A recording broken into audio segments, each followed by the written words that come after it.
190 million pound reference फैसला कल सुनाया जाएगा। एहतसाब अदालत इस्लामाबाद के जज नासिर जावेद राना कल 11:30 बजे अडियाला जेल में समाअत करेंगे। यूरोप जाने का ख्वाब मजीद 50 जिंदगियां निकल गया। यूनान कश्ती हादसे के बाद तारिकीन वतन की एक और कश्ती को हादसा। मैड्रिड कश्ती हादसे में 44 पाकिस्तानियों समेत 50 तारिकीन वतन हलाक, 36 को बचा लिया गया। जाबाहक अफराद में 12 नौजवान गुजरात के रिहायशी हैं। कश्ती में 66 पाकिस्तानियों समेत 86 तारिकीन सवार थे। कश्ती मगरबी अफ्रीका के रास्ते स्पेन जा रही थी। तर्जुमान दफ्तर खारजा के मुताबिक हादसे का शिकार कश्ती मोरितानिया से रवाना हुई। कश्ती मराकश की बंदरगाह दखिला के करीब उलट गई। जिंदा बच जाने वाले अफराद दखिला के करीब कैंप में हैं। रबात में हमारा सफारत खाना मकामी हुकाम के साथ राबते में हैं। सफारत खाने की एक टीम को दखिला रवाना कर दिया गया। वजारत खारजा में क्राइसिस मैनेजमेंट यूनिट को फाल कर दिया गया। वजीर खारजा ने मुतालिका इदारों को मुतासरा पाकिस्तानियों को हर मुमकिन सहूलत फराहम करने की हिदायत। जाँ बहक अफराद के अहल खाना ने कहा कि एजेंटों ने और पैसों के लिए कश्ती को समुंदर किनारे रोका था। जाँ बहक होने वाले नौजवान 4 माह कबल यूरोप के लिए रवाना हुए थे।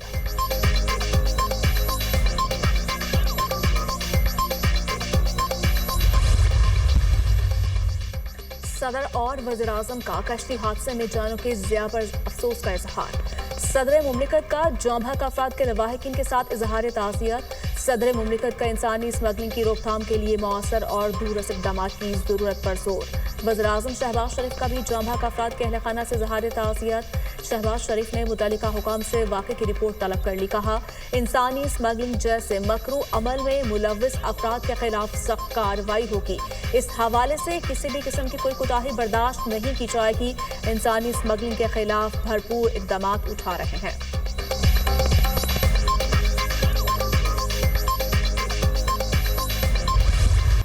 तहरीक इंसाफ ने तहरीरी मुतालबात हुकूमत को पेश कर दिए। बानी पीटीआई को 9 मई वाक़यात से मुताल्लिक़ गिरफ्तारी की इंक्वायरी का मुतालबा। हुकूमत चीफ जस्टिस या सुप्रीम कोर्ट के 3 जजेस पर मुश्तमिल 2 इंक्वायरी कमीशन तश्कील दे।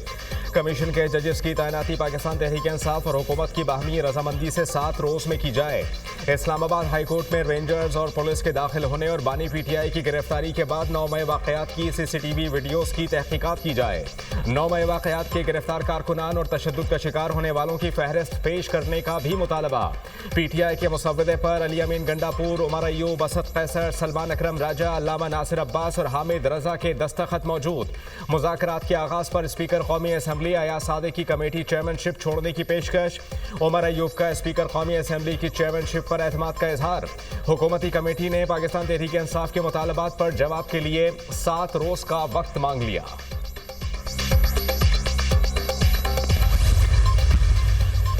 ओपोजिशन मैंडेट वापसी के मुतालबे से दस्तबरदार हो गई। ओपोजिशन ने 2 कमीशन के क़याम का मुतालबा किया। पीटीआई के मुतालबात तो पहले ही तहकीकात हो चुकी। बानी की 9 मई की गिरफ्तारी पर जुडिशल रिव्यू हो चुका है। मिलिट्री कोर्ट से 9 मई से मुतालिक केसेस के फैसले आ चुके हैं। हमने मुज़ाकराती कमेटी से सियासी मुकदमात में कैद कारकुनों की तफसील मांगी। न किसी सियासी कारकुन का नाम बताया, न किसी सियासी मुकदमे का हवाला दिया। अगर 12 कारकुन मारे गए तो इनके नाम ही दे दें। लाशों से मुतालिक सोशल मीडिया पर झूठा प्रोपेगेंडा किया गया। पीटीआई का चार्टर ऑफ डिमांड झूठ के सिवा कुछ नहीं। ओपोजिशन को जवाब देने के लिए शहबाज शरीफ ने कमेटी तश्कील दे दी। कमेटी में तमाम इत्तेहादी पीपल्स पार्टी भी शामिल है।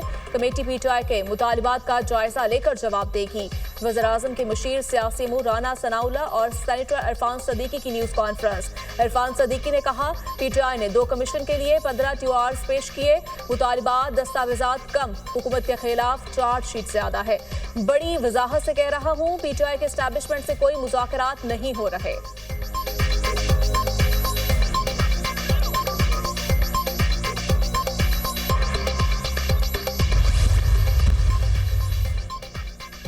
राना सनाउल्लाह और इरफान सदीकी की प्रेस कॉन्फ्रेंस में हक़ाइक़ का दूर दूर से कोई ताल्लुक नहीं। ये फ्रस्ट्रेशन पर मबनी प्रेस कॉन्फ्रेंस थी। हमसे कहा गया मुतालबात तहरीरी शक्ल में दें। जुडिशल कमीशन के TORs दिए हैं जो हुकूमत को लगता था कि नहीं देंगे। हमने वाज़े पूछा कि आप जुडिशल कमीशन बना सकते हैं या नहीं। इनका ये ख्याल था कि हम असीरान के नाम दें, जिसके बाद वो NRO का बयानिया बना सकें। पाकिस्तान तहरीक इंसाफ मुज़ाकराती कमेटी के तर्जुमान साहबजादा हामिद रजा की प्रेस कॉन्फ्रेंस। शेख वकास अकरम ने कहा, हम किसी भी मुतालबे से पीछे नहीं हटे। आइन की बहाली, इलेक्शन के मैंडेट और वही मुतालबात हैं जो पहले थे। 9 मई पर अदालती कमीशन और असीरान की रिहाई तरजीह है। राना सनाउल्लाह ने कहा, हम मीडिया पर मनफी प्रोपेगेंडा करते हैं, आप लोग मुज़ाकरात के नाम पर कौम को बेवकूफ़ बना रहे हैं।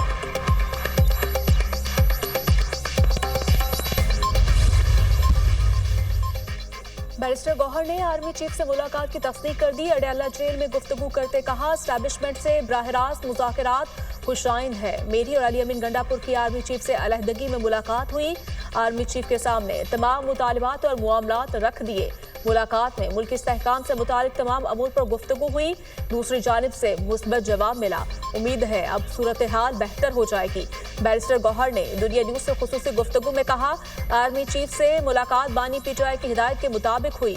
बानी पीटीआई को आर्मी चीफ से होने वाली मुलाकात से आगाह किया। अडयाला जेल में बानी पीटीआई से होने वाली मुलाकात में पार्टी मामलात पर भी गुफ्तगू हुई।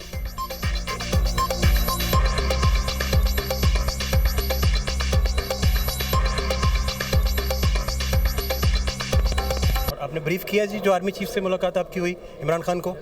मैंने पहले भी ब्रीफ किया था, आज भी उनको ब्रीफ उनकी इजाज़त से मुलाकात हुई सर? मेरा सारा कुछ खान साहब के हिदायत के मुताबिक चलता हूँ। कभी भी मैं खान साहब के हिदायत के मुताबिक नहीं चलूँगा। मैं दाएं जाऊँ, मैं बाएं जाऊँ, वो खान साहब के लिए होगा, खान साहब की हिदायत के मुताबिक होगा और खान साहब ही के लिए होगा। बैरिस्टर गौहर और अली अमीन गंडापुर की बातचीत का असल अहवाल। ज़राए के मुताबिक बैरिस्टर गौहर और अली अमीन गंडापुर से पेशावर में बातचीत खैबर पख्तूनख्वा में सिक्योरिटी और इंसदाद दहशतगर्दी मामलात के तनाजुर में हुई। बैरिस्टर गौहर ने सियासी मामलात पर बात करने की कोशिश की। बैरिस्टर गौहर को जवाबन बता दिया गया कि सियासी मामलात पर बातचीत आप सियासतदानों से करें। बातचीत और सियाको सकाब से हटकर पेश किया गया। सिक्योरिटी मामलात पर होने वाली बातचीत को सियासी रंग देने की कोशिश अफसोसनाक अमल है।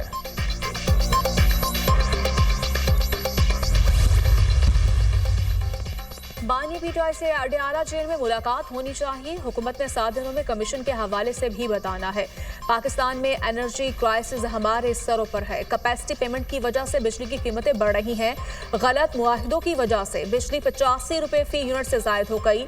मुल्क में बेरोजगारी बढ़ी। ओपोजिशन लीडर कौमी असम्बली उमर अयूब और असद कैसर की मीडिया से गुफ्तगू। असद कैसर ने कहा, तमाम मसाइल को बातचीत से हल करना होगा। मुल्क में अमन और अमान का संगीन मसला है। वजीर खारिजा को फौरी अफगानिस्तान का दौरा करना चाहिए। अफगानिस्तान के साथ तमाम मामलात टेबल पर बैठकर हल किए जाएं। नेगोशिएशन अच्छे तरीके से हो रही हैं और होनी चाहिए और आगे बढ़नी चाहिए। हम बिल्कुल चाहते हैं कि ये नेगोशिएशंस आगे बढ़ें और अच्छे तरीके से बढ़ें, मगर करप्शन पे डील या एनआरओ नहीं है। और मैंने सुना है कि बानी चेयरमैन डील करना चाहते हैं, तो ये करप्शन केस का जवाब देना होगा और जो किया है उसका हिसाब जो है वो हर हाल में होगा। तो हमें कहते थे रसीदा कड्डो, तो ये तो 80 अरब रुपए की रसीद निकल आई है भाई, किधर है बताएं ना, कहाँ गया है? हम जरूर चाहते हैं मुज़ाकरात आगे बढ़ें, करप्शन पर डील और एनआरओ नहीं है। सुना है बानी पीटीआई चाहते हैं कोई डील हो, कौम के अरबों रुपए हथियाए गए। मेगा करप्शन स्कैंडल का आपके पास कोई जवाब नहीं। करप्शन केस का जवाब देना होगा। वफाकी वज़ीर इत्तलात अता तारड़ की प्रेस कॉन्फ्रेंस। कहा, सियासी फनकारों ने पाकिस्तान की सियासत को जहर आलूद किया। पूरे पाकिस्तान पर केसेस बनाने वाला शख्स आज लंदन बैठा है। शहजाद अकबर को आज भी दावत देता हूँ, पाकिस्तान आए।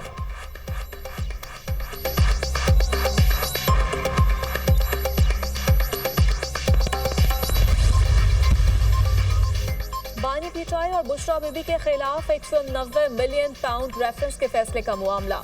एहतसाब अदालत। इस्लामाबाद के जज नासिर जावेद राना कल 11:30 बजे अडयाला जेल में समाअत करेंगे। ज़राए के मुताबिक मुल्ज़िमान की हाजिरी मुकम्मल होने पर फैसला सुनाया जाएगा। अदालत ने फरीक़ैन के दलाइल मुकम्मल होने पर 18 दिसंबर को फैसला महफूज किया था। 3 मरतबा फैसला मौखिर हुआ और फैसला सुनाने की तारीख तब्दील की गई। अब अदालत ने कल 17 जनवरी की तारीख फैसला सुनाने के लिए मुकर्रर कर रखी है। सुप्रीम कोर्ट ने वजारत दिफा से सिविलियंस के मिलिट्री ट्रायल की तफसीलात मांग ली। जस्टिस अमीनुद्दीन खान की फौजी अदालतों में सिविलियंस के ट्रायल के फैसले के खिलाफ अपीलों पर समाअत के दौरान रिमार्क्स। कहा, कुलभूषण जाधव के अलावा अब तक कितने सिविलियन का ट्रायल हुआ, डेटा के साथ जवाब दे दें। जस्टिस हसन नज़र रिजवी ने कहा कि नेचुरल जस्टिस के तहत किसी को सुने बगैर सज़ा नहीं हो सकती। अदालत ने ट्रायल में पेश शवाहिद को डिस्कस नहीं करना।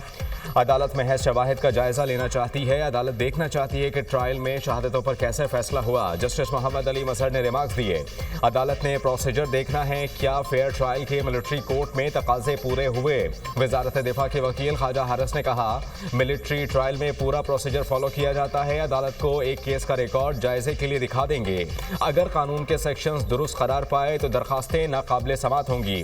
अदालत बुनियादी हुकूक के नुक्ते पर सजा का जायजा नहीं ले सकती। समात कल तक मुलतवी। वजारत दिफा के वकील ख्वाजा हारिस का भी दलाइल जारी रखेंगे।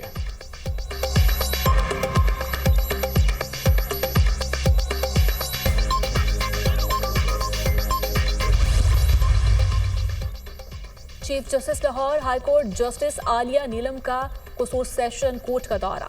जुडिशल कॉम्प्लेक्स का इफ्तिताह किया। चीफ जस्टिस आलिया नीलम ने रेप केस में मुलजमान की सुलह की बुनियाद पर रिहाई की हौसला शिकनी की।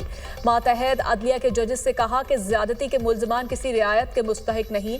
चीफ जस्टिस ने कसूरबार के नुमाइंदों से मुलाकात में कहा कि वकला के मसाइल का हल अव्वलीन तरजीहात में शामिल है।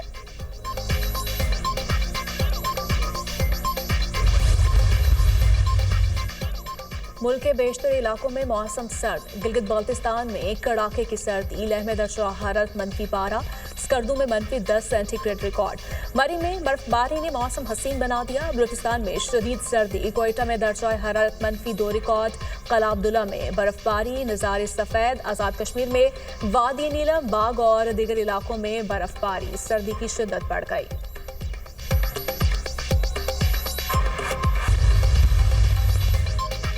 और भारतीय अदाकार सैफ अली खान अपनी रिहाइशगाह पर डकैती के दौरान जख्मी। सैफ अली खान को 6 जख्म आए, जिनमें से 2 गहरे हैं। अदाकार को एक जख्म रीढ़ की हड्डी के करीब आया। अस्पताल में सैफ अली खान की सर्जरी की गई।